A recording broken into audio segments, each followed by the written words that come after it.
Hanggat hindi napapanagot sa batas ang lahat ng tiwaling opisyal na sangkot sa flood control scandal, hindi umano magbabago ang kampanya sa ikalawang baha sa Luneta na kasado sa darating na linggo. Maliban dito, bitbit din ng kilos protesta ang panawagang tuldukan na ang political dynasty sa bansa. Tinutukan yan ni Jackie Resho.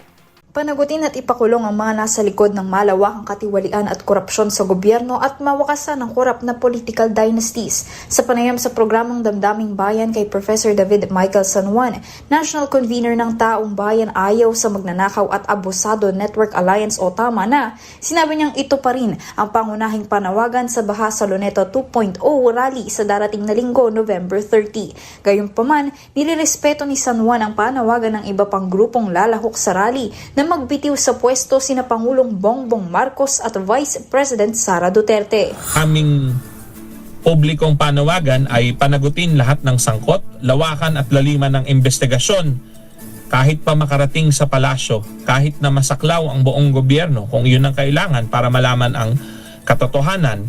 Pero at the same time, nirerespeto namin ang paninindigan naman ng iba naming mga kasamahan sa KBKK, na mayroon na ring ilang grupo na ang panawagan ay Marcos and Duterte resign. Okay. Lilinawin ko ho. Yun ang mga naririnig nating pinapanawagan na iba nating grupong kasama. Nire-respeto namin yun.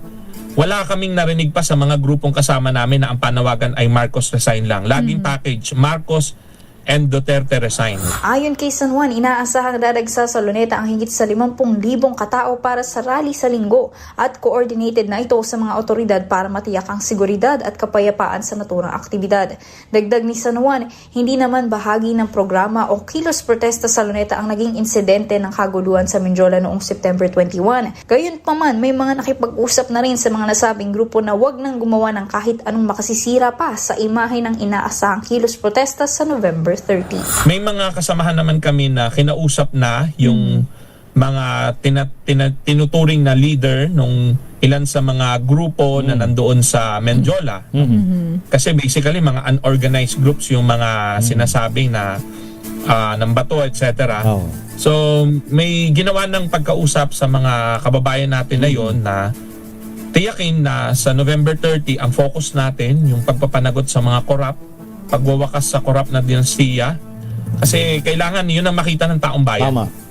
So wag tayong gagawa ng bagay na maaring makasama pa sa imahe ng ipinaglalaban natin. Para sa MBC TV Network News, ito si Jackie Resho ng DZRH, una sa Pilipinas, una sa Pilipino.